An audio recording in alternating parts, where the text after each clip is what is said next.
자, 우리 말씀 보겠습니다. 창세기 2장 20절부터 25절까지 말씀입니다. 구약 성경 3쪽입니다.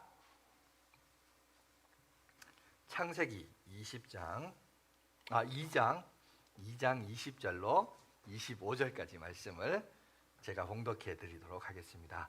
아담이 모든 가축과 공중의 새와 들의 모든 짐승에게 이름을 주리나 아담이 돕는 배필이 없으므로 여호와 하나님이 아담을 깊이 잠들게 하시니 잠들매 그가 그 갈빗대 하나를 취하고 살로 대신 채우시고 여호와 하나님이 아담에게 취하신 그 갈빗대로 여자를 만드시고 그를 아담에게로 이끌어 오시니 아담이 이르되 이는 내 뼈 중에 뼈요 살 중에 살이라. 이것을 남자에게서 취하였은즉 여자라 부르리라 하니라. 이러므로 남자가 부모를 떠나 그 아내와 합하여 둘이 한 몸을 이룰지로다. 아담과 그의 아내 두 사람이 벌거벗었으나 두려워하지 아니하니라. 아멘. 오늘 우리가 연합을 이루는 부부라는 말씀을 함께 은혜를 좀 가졌으면 좋겠는데요. 여러분, 우리 지난 100년의 역사, 근현대사를 이렇게 지내오면서 어쩌면 우리 한국의 5000년의 역사 가운데 가장 번창하고 가장 큰 변화를 경험했던 시대가 최근 100년간의 우리 한국의 역사가 아닌가, 그런 생각을 갖습니다. 일제치하, 6.25 동란, 거의 그저 한국 전쟁으로 인해서 이 황폐화된 이 땅이 여러분 50년 60년 만에 후진국에서 선진국으로 갑작스럽게 놀라운 변화를 경험합니다. 지금은 하여튼 스포츠며 영화며 여러 가지 분야에서 여러분 또 선구자의 역할을 감당하면서 경제적인 거 반도체, 어제 또 미국 대통령이 또 방문도 했죠. 그런 뉴스들을 보면서 참 세상이 참 많이 바뀌었다, 이 한국의 위상이 많이 변화되었다는 것을 경험합니다. 자, 특별히 어제가 21일이었습니다. 5월이 가정의 달이면서 5월 21일은 두 사람이 하나가 된다, 그래서 부부의 날로서 저희가 제정해 오고 있고, 사실 오늘도 이제 부부주일로 저희가 지켜오고 있는데, 그런 관점에서 오늘 말씀을 연합을 이루는 부부다라는 말씀으로 함께 은혜를 경험했으면 좋겠습니다. 근데 보세요, 이 100년의 쭉 역사를 지내오면서 세상은 빠르게 진보하고 거기에 발맞춰서, 그래서 우리 문화는 많이 진보했지만, 하지만 그럼에도 불구하고 우리가 가지고 있는 정신 문화 가운데는 마치 출애굽을 한 이스라엘 백성들의 애굽에서 나왔으나 정신 문화와 정서적인 것과 삶의 라이프 스타일과 어떤 그 마음에 동경하는 것은 여전히 애굽의 정서를 가지고 있었던 것처럼 지금 우리나라도 똑같아요. 여러분, 분명히 세상이 바뀌었고, 그래서 여러분 경제 성장이라는 놀라운 긍정적인 여러분 모습도 있지만, 이에 반해서 여러분 물가가 상승하고 또 결혼 출산 잘 안 해요. 그 출산율이 많이 떨어지죠. 그래서 이제 국가적인 위기가 임한다 할 정도로 이런 시대를 우리가 살아가고 있습니다. 문제는 가장 제가 봤을 때 이 100년의 역사 가운데 가장 큰 변화는 뭐냐? 가장 큰 변화는 저는 여성의 지위와 역할인 것 같아요. 심지어 요즘은 페니스트 페미니즘 맞나요? 예, 하여튼 그 여성의 어떤 그런 것들을 많이 강조를 합니다. 자, 이 정도로 많이 발전했음에도 불구하고 반면에 가정에서의 여자의 지위와 역할은 어땠냐? 바뀌었냐? 아니요, 전혀 안 바뀌었어요. 여전히 가정은 가부장적인 제도이고 남성 중심이고 여성의 역할은 많이 뒤처져 있습니다. 분명히 후진국에서 선진국으로 바뀌었는데, 그럼에도 불구하고 여전히 여러분 집안의 분위기를 보면 옛날에 어땠어요? 정말 이런 속담도 있습니다. 암탉이 울면 집안이 망한다. 그만큼 여자의 역할은 애 낳아놓고 아들 자식들 양육하며 집안 일이라 해라, 그런 관점이 강했죠. 그런데 이제 경제적인 성장과 함께 우리 여성들도 같이 고등교육을 배우고, 요새 거의 대학 다 나오잖아요. 조금 관심 있으면 유학까지 가잖아요. 다 그렇게 하고 왔어도 막상 시집와 보면 시댁 문화에 빠져서, 그래서 이제 여러분 사실 남자도 그렇고 여자도 그렇고 사실 둘 다 그거에 대해서 준비를 안 했어요. 가정을 서로 좋아한다는 감정만 있을 뿐이지 한 가정을 이끌어가고 이 가정을 이끌어가는 데 있어서 경험이 없다 보니까 많은 부분에 있어서 서툴하고 초보입니다. 그런데 기성세대들이 볼 때 여러분 그죠? 어떤 문제가 있느냐? 참 신기한 거는 여성의 지위와 사회가 확 바뀌었음에도 불구하고 문제는 보세요. 엄마와 딸의 문제는 문제가 없어요. 이 엄마들이 딸을 감싸요. 이해해줘요. 그런데 이상하게 결혼이란 제도를 통해서 시집을 오면 여러분 이 결혼이 뭔지 아세요? 결혼은요 남자 여자가 좋아해서 결혼하는 게 아닙니다. 사실은 결혼은 그리고 결혼 생활은 뭐냐? 결국은 남자 집안의 문화와 여자 집안의 문화가 만나는 문화의 두 만남의 광장이 사실은 결혼이에요. 그래서 남자 집안이 가지고 있는 가치관과 세계관, 여자 집안이 가지고 있는 가치관과 세계관이 서로 만나는 겁니다. 그러니 그 속에서 갈등이 있죠. 그런데 그 갈등을 볼 때 여러분 총각 처녀가 결혼을 하다 보면 둘 다 서툴어요. 둘 다 서투른데 누가 먼저 눈을 뜨느냐? 여자가 먼저 이 결혼이라는 환상에서 현실이란 눈을 뜨죠. 어떻게 뜨느냐? 시어머니가 얘기합니다. 야, 너 결혼해서 도대체 준비한 게 뭐가 있어? 보니까 너무 못하거든요. 그죠? 그러면서 그 친정 부모까지 소환해서 너 집안의 가정교육 어떻게 배웠길래? 이건 것도 이게 분명히 가정에 대한 프로는 어른들이죠. 하지만 여러분 그렇잖아요. 다 모르죠. 경험이 없으니까 다 초보이지 않습니까? 그런데 어른들이 그 자녀들을 보면서 이해해 줘야 되는데 참 우리나라는 뭐냐면 이 고부 간의 갈등이 있어요. 이 고부 간의 갈등이 옛날부터 있었고 옛날에 고부 간의 갈등의 원인은 또 따로 있습니다. 따로 있지만 요즘도 여전히 그 갈등은 이어져 오면서 그 주제가 바뀌었어요. 그 주제는 뭐냐? 여성의 지위가 많이 배우고 향상되고 위치가 올라가다 보니까 세상에서 어떤 사회에서 지위와 역할이란 부분은 여성이 어느 정도 개방되고 진보된 거에 비해서 가정은 여전히 보수적이에요. 그 아들 중심이고 가부장 중심이고 그러다 보니까 여자들의 희생들이 많고 그리고 또 여자의 적은 또 여자예요. 하필이면 그래서 이제 여러분 시어머니가 며느리를 쫍니다. 자기 딸을 쪼지 쪼으려면 쪼지 아니 며느리를 쪼아요. 그래서 요즘 젊은 여자들이 그런 얘기합니다. 결혼을 어떻게 하느냐? 결혼은요 판단력 떨어지면 결혼한대요. 그런데 이혼을 하죠. 왜 이혼하냐? 참다 인내력이 떨어지면 여러분 이혼을 한다고 합니다. 그렇게 살다가 또 재혼하죠. 그럼 재혼은 왜 하냐? 기억력 떨어지면 한다. 이렇게 얘기할 정도로 요즘 젊은 사람들이 그렇게 얘기해요. 그러니 이제 결혼이란 문화가 이게 서로 관련된 관계가 되는 관계 속에서의 어떤 복잡함이 있는 거예요. 그래서 결혼이라는 불편함보다 이혼이라는 편리함을 추구하는 세대가 오늘날 젊은 세대들이 추구하는 세대입니다. 그런데 그 사람들의 파워가 세요. 왜? 독립할 수 있고 힘 있고 사회에서 얼마든지 경제적인 견제력이 있다 보니까 내가 왜 결혼해가 시집살이 하면서 내가 왜 그렇게 살아야 돼? 이런 여성들이 요즘 많아요. 그러니 결혼을 안 하죠. 그러니 연애는 하더라도 결혼 안 하겠다. 야, 이것도 우리가 이제 조금 기독교 교인으로서 우리 한번 상당히 좀 고심을 해봐야 되는, 좀 신경을 써야 되는 그런 부분이 아닌가. 여러분, 이런 문화와 갈등 속에서 지금 우리는 코로나를 겪었고요. 이제 코로나 이후의 세대를 살아가고 있습니다. 그리고 이제 이 가정에 대해서 앞으로 이제 하나님께서 우리에게 허락하신 이 가정을 우리가 어떻게 아름답게 세워져 가고 만들어 가야 될 것이냐, 이거를 우리가 이제 고민하고 숙제를 풀어야 하는 이 시대적인 사명과 부르심이 우리 가운데 있습니다. 그걸 한번 생각해 보겠는데요. 그렇다면 이제 성경에서 결혼이란 정의를 어떻게 내리는지 첫 번째 교훈이 바로 우리 창세기에 나와 있죠. 그죠?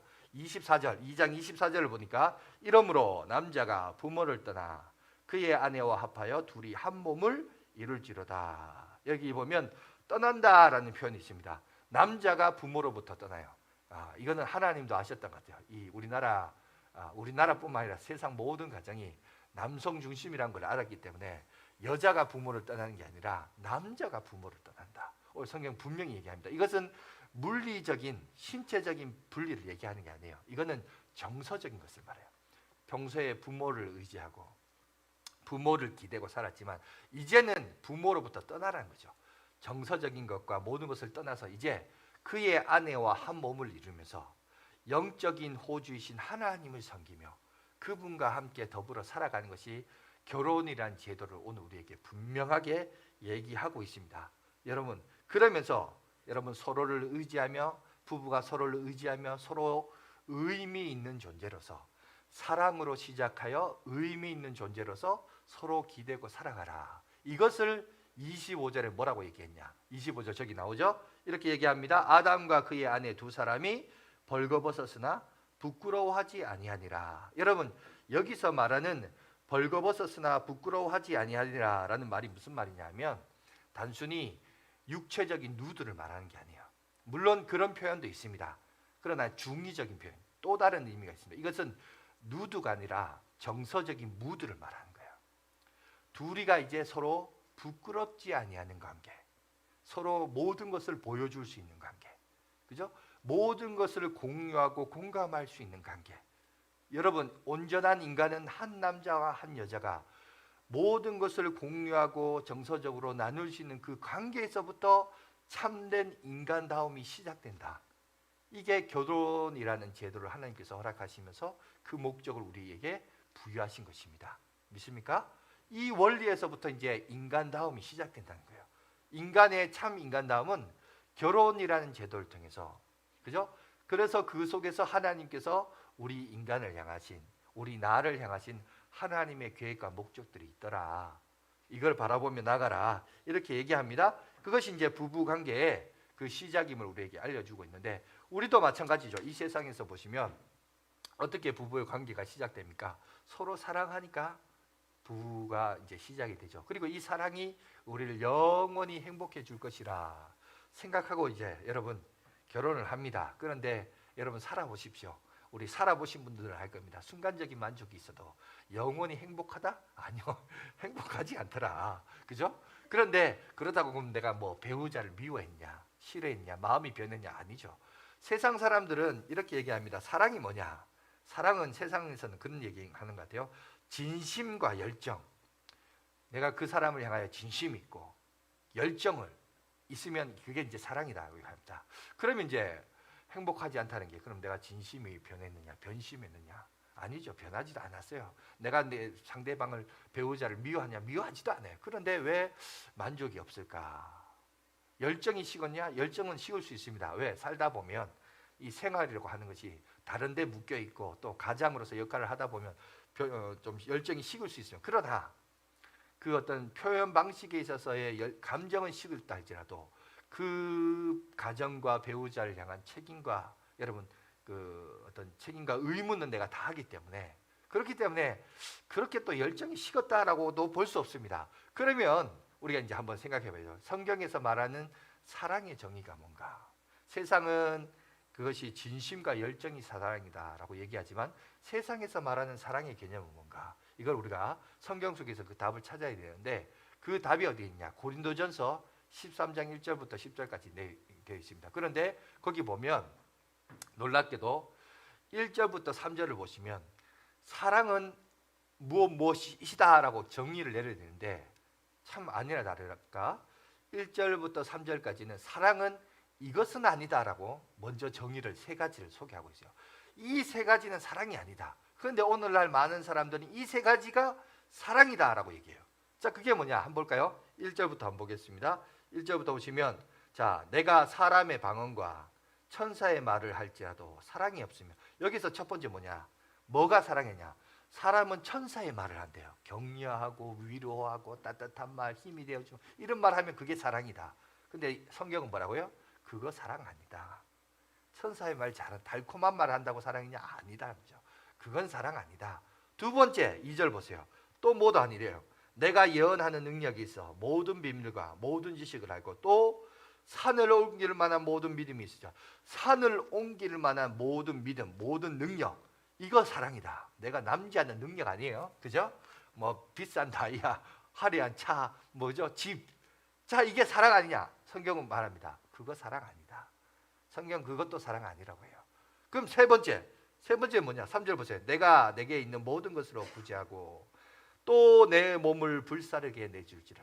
여러분 보통 드라마나 연속극 보면 남자가 여자를 사랑할 때 막 자기 몸을 불사르면서 막 그렇게 사랑 열정적으로 하잖아요. 근데 성경은 그걸 뭐라 하냐? 그거 사랑이라고 생각하냐? 아니라는 거죠. 그것도 사랑 아니래요. 그럼 도대체 사랑은 뭐냐? 4절에 이렇게 시작하죠. 사랑은 뭐라고요? 오래 참고. 여러분, 성경은 뭘 얘기하냐? 사랑은 이거래요. 사랑은 오래 참고. 여러분, 이게 우리나라 표현으로 말하니까 완곡한 표현으로 표현됐지, 영어로 보면 바로 직역해서 번역합니다. Love is long suffering. 오랜 고통이다. 여러분, 예상 받기죠. 사랑은 뭐냐? 사랑은 우리는 1절, 2절, 3절이 사랑이라고 세상도 얘기하고 있고 우리도 그렇게 인식하고 있지만 성경은 뭐라고 얘기했냐면 사랑은 오랜 고통이다. 여러분, 그렇습니까? 모든 결혼한 사람들, 사랑은요 오랜 고통 속에 살아가요. 분명히 서로 사랑하고 연합해서 모든 일을 같이 겪고 모든 일을 같이 겪다 보니까 같은 관점에서, 부부는 그렇잖아요. 부부는 서로 마주 보는 게 아니고요, 부부는요 한 곳을 같이 바라보는 게 부부래요.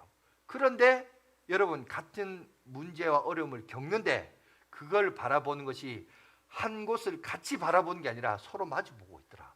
서로 보는 관점이 다르더라. 각각이 드러나는 거예요. 같을 줄 알았는데 생각이 달라요. 의견이 달라요. 같은 문제를 경험했어도 불구하고 이 문제를 해결하는 방식도 달라요. 문제를 바라보는 방식도 다르고 그걸 해결하는 방식도 다름을 결혼해서 살아보니까 보여져요. 처녀 총각 때는 그게 안 보여지다가 모든 것이 이 사랑이란 감정으로 다 덮어 보이고 그게 오히려 달라 보여도 그게 매력이었어요.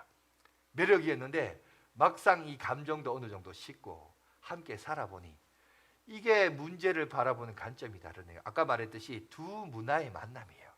그동안 남자는 남자 문화에서 그 가치관과 개념으로 살아왔고 여자는 여성이 살아온 그 가정의 문화 개념으로 살아오다가 이 서로 다름에 대한 매력을 느껴서 사랑을 하다가 그 감정이 이제 어느 정도 떨어지기 시작하면서 다시 원래 상태로 돌아가는 거예요. 자기 문화 세계로 돌아가요. 그래서 어떤 문제를 같이 겪다 보면 그 문제를 서로 같이 바라보는 게 아니라 서로 각자가 자기 문화 속에서 바라보는 거예요. 마치 출애굽에서 나왔지만 여전히 자기의 문제는 출애굽의 가치로 보는 거예요.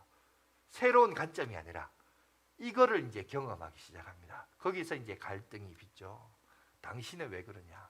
당신은 왜 그러냐? 끝나면 되는데 당신 집안이 다 그렇다고. 당신이 그런 것도 다 그죠? 또 반대로 여자는 또 남자는 또 남자 나름대로 여성 집안에 대해서 얘기를 하면서 그러면서 다툼이 일어납니다. 불화가 일어납니다.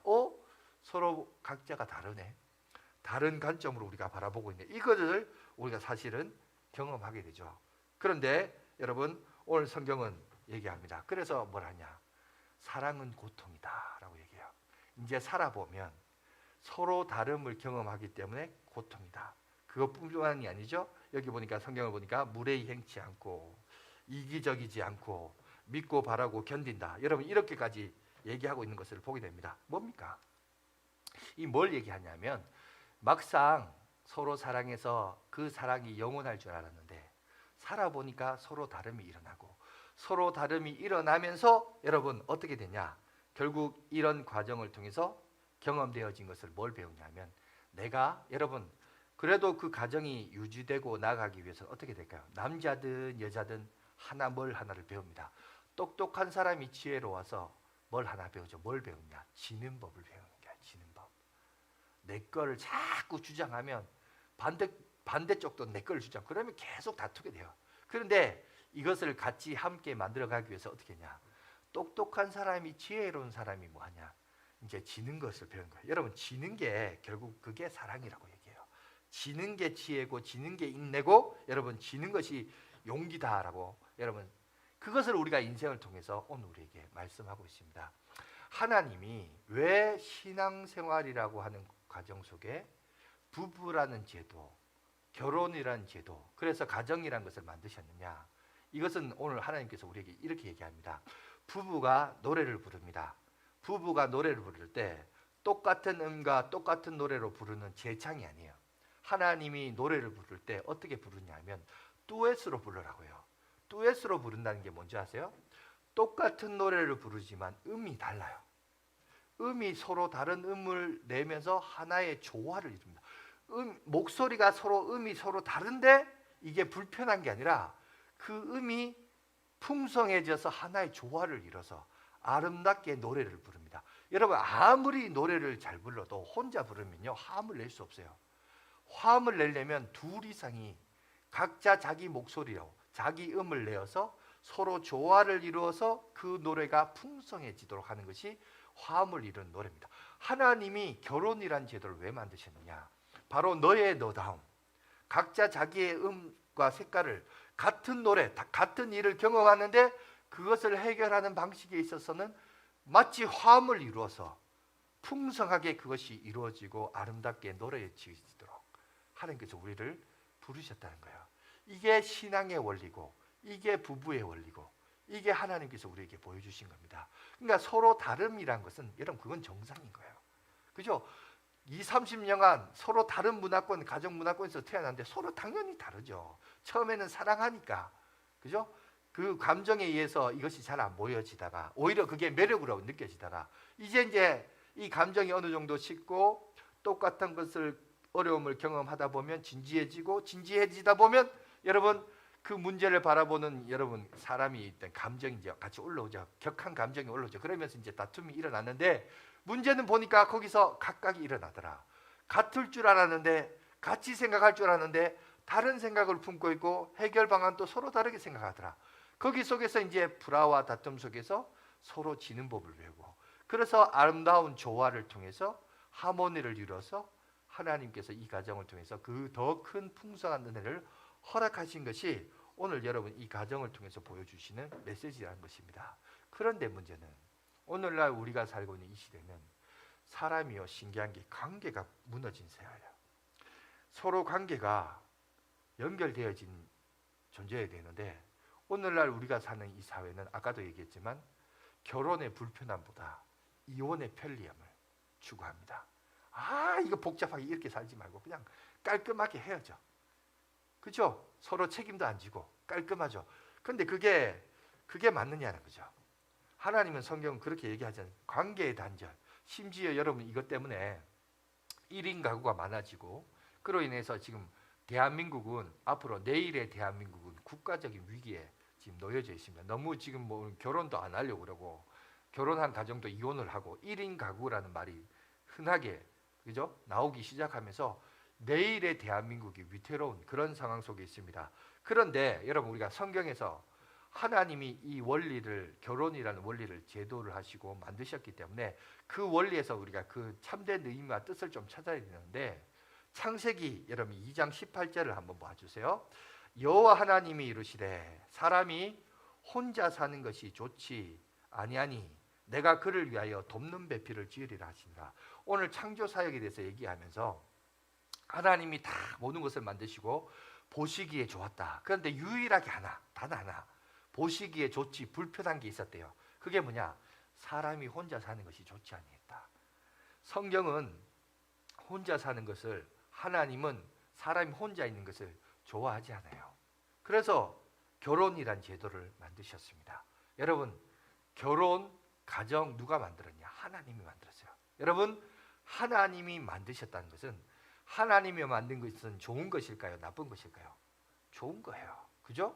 하나님이 하셨다. 그리고 하나님이 만드셨다는 것은 좋은 겁니다. 좋은 것이기 때문에 여러분 그거에 대한 불편함을 추구하면 안 돼요. 좋은 것입니다. 그런데 자 우리 한번 볼까요? 창세기 1장 26절 보십시오. 거기 보면 하나님이 이르시되 우리의 형상을 따라 우리의 모양대로 우리가 사람을 만들고 그들로 바다의 물고기와 하늘의 새와 가축과 온 땅과 땅에 기는 모든 것을 다스리게 하자. 여기 보면 하나님도 자신을 가리켜서 뭐래요? 우리라고 표현해요. 자, 하나님은 어떤 신이냐? 관계의 신이에요. 관계의 신인 하나님께서 자신의 형상을 따라 인간을 만들었다는 것은 우리도 역시 관계적 존재라는 겁니다. 이 얘기를 해요. 관계를 끌어버리는 게 깔끔하고 세상적으로 보면 좋아 보일지 몰라도 아니요. 관계를 유지해야 돼요. 하나님은 자신의 형상을 따라 인간을 관계적 존재로 만드셨기 때문에 우리 역시 관계적인 존재로 살아가야 거기서 참된 복과 은혜를 누릴 수 있다는 거죠. 나는 누구냐? 나의 나됨은 뭐냐? 여러분 내가 누구인가를 알려면 반드시 뭐가 있어야 되냐? 너가 있어야 돼요. 나가 있고 너가 있고 그리고 우리가 있어야 나의 나됨을 아는 거예요. 무슨 말인지 아시겠어요? 그런데 무인도에 혼자 산다. 이런 그거 좋은 거 아니에요. 요새 뭐 TV 프로 가운데 나 혼자 산다 이런 프로가 있는데 남자들은 한 번씩 자기만의 외딴 삶 동굴이 필요하다 이런 얘기를 하는데 물론 이따금 필요하지 항상 필요한 건 아닙니다. 인간은 늘 의지적 존재이기 때문에 늘 항상 더불어 살아가야 됩니다. 관계적 존재입니다. 그런데 보세요. 이런 관계적 존재가 무너지니까 오늘날 우리가 살아가고 있는 이 사회에 무슨 증상이 일어나요? 병리적 현상이 일어나요. 그게 바로 뭐냐? 우울증이에요. 우울증. 여러분 우울증이 낯선 단어 아니죠? 여러분 불과 20년 전 30년 전만 하더라고요. 우울증 걸려. 저 여자 우울증 걸려서 저 남자 우울증이 있대. 이러면요 사람들이 뭐라고 하는지요? 우울증이 뭐야? 이렇게 했어요. 그죠? 불과 20, 30년 전만 하더라도 우울증이라는 게 낯선 단어였어요. 저 여자 저 남자 참 별나다 이렇게 말했어요. 근데 요즘 보세요. 우울증이 흔한 병이 됐어요. 감기처럼 흔하게 됐습니다. 여러분 왜 그럴까요? 관계가 다 무너지니까. 옛날에는 한 방에 비지고 덮고 우울할 데가 없어요. 그냥 옆 사람이 부딪히고 그러다 보니까. 근데 요즘 보세요. 관계가 무너지고 각 방이 있고 각자 따로 살고 이러니까 혼자 살고 혼자 문화가 발전하니까 사람이 우울해지는 거예요. 참 신기하죠. 편리는 한데 마음이 병들어요. 서로 신체적인 부딪힘은 없는데 깔끔한데 보기도 좋은데 있은 채한데 다 여러분 마음이 질병이 오는 참 이게 뭔가 안 맞는 이런 모습들이 우리 가운데 일어납니다. 여러분 그래서 하나님이 보십시오. 나의 나다움 그리고 나의 정체성이 시작되는 곳은 어디냐? 여러분 한 남자 한 여자가 만나서 부부로서 이것이 시작되고 더 이상 벌거벗었으나 더 이상 부끄러워하지 아니하는 그 관계에서부터 여러분 결혼이 나의 나다움이 출발되어진다는 것입니다. 그래서 여러분 저는 정말 이제 부탁드리고 싶은 것은 뭐냐면 우리가 자식을 위해서 기도하죠. 또 우리 배우자를 위해서 기도합니다. 기도할 때 우리가 착각하지 말아야 될 것이 있어요. 뭐냐? 우리는 보통 기도하면 성공을 놓고 기도해요. 1등 되기를 위해 기도합니다. 최고가 되었으면 좋겠어요. 이게 기도 제목이에요. 근데 여러분 진짜 우리가 우리 자녀들과 배우자를 놓고 기도해야 되는 게 뭐냐면 그런 거 아닙니다. 뭐냐? 뭘 놓고 기도해야 되느냐? 요즘 세상적인 언어로 말하자면 이겁니다. 제발 철 좀 들게 해주십시오.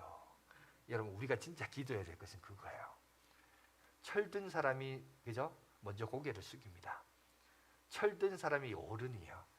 철든 사람이 여러분 능력자예요. 그런데 오늘날 보면 1등 되려고 성공하려고 최고가 되기 위해서 나와 가까이 있는 가족들 늘 보는 그 가족들과의 관계는 중요하게 안 여겨요. 우리 철없는 자식들 보세요. 엄마 아빠에게 늘 감사합니까? 아니요. 밥 안 준, 제때 안 준다고 성질 부리고 용돈 안 준다고 성질 부리지 지금까지 입혀주고 먹여주고 그죠? 해준 거에 대해서 감사하느냐? 아니요. 왜 우리 엄마는 다른 엄마들은 천사 같은데 우리 엄마는 악마 같을까? 오히려 이렇게 생각하고 부모들은 또 반대로 생각해요. 다른 애들은 말을 잘 듣는데 예의도 바른데 왜 내 자식은 왜 저 모양일까? 이런 생각을 한다고요. 서로 원망하고 불평합니다. 근데 아니에요. 철들어야 돼요. 철들어야 돼요. 여러분 신앙생활도 마찬가지입니다. 믿음생활도 어디서부터 출발되느냐? 철이 들어야 돼요. 철이 안 들면 신앙을 가볍게 여깁니다. 우습게 여깁니다. 하찮게 여겨요. 근데 철든 사람일수록 신앙생활이 여러분 진지해집니다. So serious 되는 거죠. 근데 정말 진지해야 되는데 그러니까 철이 안 들으니까 너무 가볍게 여기죠. 농담처럼 여기죠. 그래서 신앙과 결혼은요. 이게 같이 가요. 하나님이 만드신 이유는 하나님께서 이 결혼이라는 과정을 통해서 신앙이 뭔지 하나님이 뭔지를 보여주시기 하신 청사진입니다. 왜? 여러분들이 이 자리에 앉아서 좋은 옷 입고 말끔하게 그죠? 해서 앉아 있어봐야 1시간 있다 가잖아요. 그러니 여러분의 그 신락 같은 민낯은 안 보여져요. 그런데 나의 민낯이 다 드러나는 데가 어디예요? 우리 가정 아닙니까? 그죠? 우리 배우자고 우리 자식들 아니에요? 그래서 여러분 성경에서는 그런 얘기합니다. 누가 성공된 사람이냐? 여러분 세상은 저 멀리 있는 사람이 어쩌다 한 번씩 본 그 사람이 나를 어떻게 평가할까에 관심이 많아요. 아직까지도 이 자리에 앉아계시는 여러분들 중에도 그런 생각들을 할 때가 많아요. 그런 사람은 아직까지 철이 안 들었어요. 진짜 내가 인정받아야 될 것은 어디냐? 여러분 내 가족들이에요. 내 배우자가 나를 어떻게 평가하느냐. 당신 정도면 괜찮은 사람이야. 이런 사람이 진짜 인생에서 뭐한 사람인지 아세요? 성공한 사람이에요. 우리 자식들이 나를 어떻게 보느냐. 이게 진짜 올바른 성공이에요. 우리는 그거를 가볍게 여겨요. 하찮게 여겨요. 근데 성경은 보면 아니란 거예요. 너는 거기서부터 출발되어야 된다고요. 거기서부터 바로 세워져야 된다. 그래야 하나님을 올바르게 섬긴다. 이 원리를 오늘 성경은 우리 가운데 얘기하고 있다라는 사실입니다. 그러니 우리가 기도 제목의 여러분 1순위, 신앙 회복의 1순위는 뭐냐? 다른 거 아닙니다. 우리 자녀들이 철을 먼저 들도록, 우리 배우자가 철이 들어서 삶에 대해서 좀 더 진지하고 궁극적으로 이게 우리의 삶의 원칙과 원리가 어디서부터 출발되어지냐? 주의 말씀이구나. 신앙에서부터구나. 근데 이 신앙은 우리의 나와 직접적으로 나의 나다움과 여러분 서로의 어떤 의지할 수 있는, 신뢰할 수 있는 그 관계가 우리 가정 아니겠어요? 그 가정에서부터 여러분 출발되어지고 세워진다는 사실입니다. 그럼에도 불구하고 여러분 보십시오. 우리가 살고 있는 이 사회는 너무 여성의 문화가 많이 신장되었습니다. 세상에서 여성이 하는 역할과 기능이 많이 올라갔어요. 그럼에도 불구하고 가정 문화는 많이 보수적이에요. 이 갈등 속에서 우리가 살아가고 있습니다. 그런데 그러다 보니까 젊은 여자들은 왜 내가 그렇게 생각? 분별력이 떨어져가지고 결혼하지 말고 차라리 나 혼자 살면서 연애하다가, 그죠? 결혼까지는 안 하고 가볍게 사귀다가 그냥 헤어지고 그렇게 살다가 죽을란다. 이런 사람들이 많습니다. 자, 여기서 이제 계속 이런 갈등 속에 있어야 되냐? 아닙니다. 솔루션을 제시해야죠. 첫 번째 뭐냐? 먼저 여러분 우리가 문제 해결을 해야 되는데 먼저 어른들이, 자, 우리 먼저 기성세대들이 여러분의 관점에서 평가하지 마시고 좀 그 사람들을 바라보면서 배려도 좀 하시고 관용을 베푸시고, 관용을 베푸면서 올바르게 지도해야 되죠. 사랑의 관점에서, 그죠? 이렇게 배려하면서 지도해야 됩니다. 왜 그러냐? 기독교는요, 기독교 한번 생각해 보세요. 아들도 사실 결혼이란 것이에요. 준비 안 돼서 결혼해요. 좋아한다는 감정 때문에. 그렇고 여러분 딸도 마찬가지죠. 그 딸도 보면 그 집안에서 귀하고 귀하게 자랐는데 딸과 며느리의 관점이 서로 달라요. 그러니 그거를 이제 요즘 젊은 애들이 알죠. 그러니 또 그거에 불편하니까 결혼 안 하려고 그러죠. 이거는 어디서부터 솔루션을 제시해야 되냐? 먼저 어른이 해야 돼요. 기독교의 정신은요, 힘 있는 자가 연약한 자를 돌보는 겁니다. 기성세대가 다음 세대를 돌보는 거예요. 그러니까 기독교 정신은 어디서부터 오느냐? 여러분 먼저 기성세대들이 이거에 대해서 여러분 관용을 베푸면서 이해해 줘야 돼요. 그런데 우리가 이 기성세대들이 이 과도기 성장 과정에서 우리가 살다 보니 내가 새색시 때, 내가 이 집안에 처음 왔을 때 나 이래 고생해서 그러니 너도 고생해봐, 이런 관점으로 얘기하면 안 돼요, 여러분.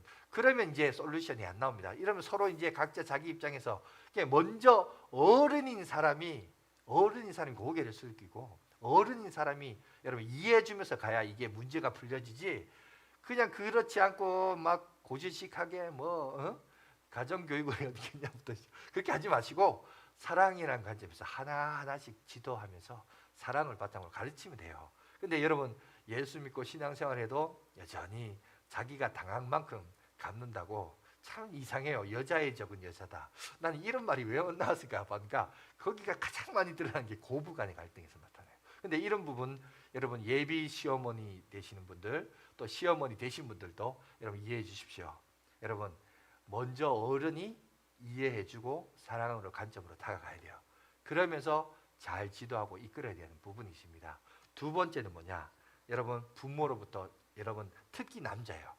남자가 부모로부터 떠나야 됩니다. 이거는 물리적인 떠남이 아니라 정서적인 떠남이에요. 이제 아버지 어머니를 의지하지 않고 아내와 더불어서 함께 서로 아름다운 과정을 이끌어가면서 여러분 연합되어져야 될 부분이 있습니다. 여기에 무엇보다도 남자가 철을 들어야 돼요. 사실 이렇게 설교한 저도 별로 철이 좀 잘 안 들었습니다만은 항상 남자가 먼저 철 들어야 돼요. 그래서 이거에 대해서 결혼을 하지 않았던 사도 바울이 이렇게 얘기합니다. 뭐라고 얘기하냐? 에베소서 5장 22절에서 25절을 보시면 이렇게 말합니다. 한번 보여주시겠어요? 우리 다 같이 한번 읽어보겠습니다. 시작. 아내들이여 자기 남편에게 복종하기를 주께 하듯 하라. 이는 남편이 아내의 머리됨이 그리스도께서 교회의 머리됨과 같음이니 그가 바로 몸의 구주시니라. 그러므로 교회가 그리스도에게 하듯 아내들도 범사에 자기 남편에게 복종할지니라.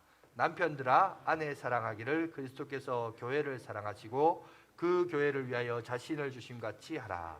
여기 보세요. 여기도 보면 부부 관계를 어떻게 묘사했냐면 남편과 아내의 관계를 그리스도와 교회와의 관계. 그러니까 가정 문제가 어디까지 확대됐냐? 신앙 문제까지 확대되어서 우리에게 얘기합니다. 그러면서 얘기합니다. 내용을 보면 아내들이 요구하는 게 더 많아요. 많은데 사실은 그 질을 보면 사실은 남편들이 해야 할 일들이 더 강합니다. 여기 보면 복종이란 단어가 있죠. 아내는 남편에게 복종하라. 남편은 아내를 사랑하라. 사랑과 복종이란 단어가 나오는데 여러분 저 단어는 서로 다른 단어가 아닙니다. 같은 단어입니다. 무슨 말이냐? 사랑하면 뭐가 된다? 복종하게 되어 있어요. 남편이 아내를 사랑하면 아내의 말을 따를 수밖에 없어요. 반대로 아내도 마찬가지죠. 남편을 사랑하면 그 말을 복종할 수밖에 없습니다. 그러니까 사랑과 복종 이게 다른 게 아니라 같은 단어입니다. 같은 단어. 사랑하면 서로가 순종하고 복종하게 되어 있습니다. 문제는 뭐냐? 여기서 25절이 핵심이에요. 아까 9절에 양은 여자가 많지만 사실은 내용을 보면 보세요. 25절에 그리스도께서 교회를 위하여 자기를 희생하신 것 같이. 여러분 남자는 자기가 속한 가정, 배우자와 가정을 뭐 했냐? 희생 제물이 되어야 된다는 거예요. 희생 제물. 그리스도께서 교회를 세우시기 위하여 자기 몸을 십자가에 희생하셨잖아요. 남자의 역할은 뭐냐? 그 역할을 해야 된다는 거예요.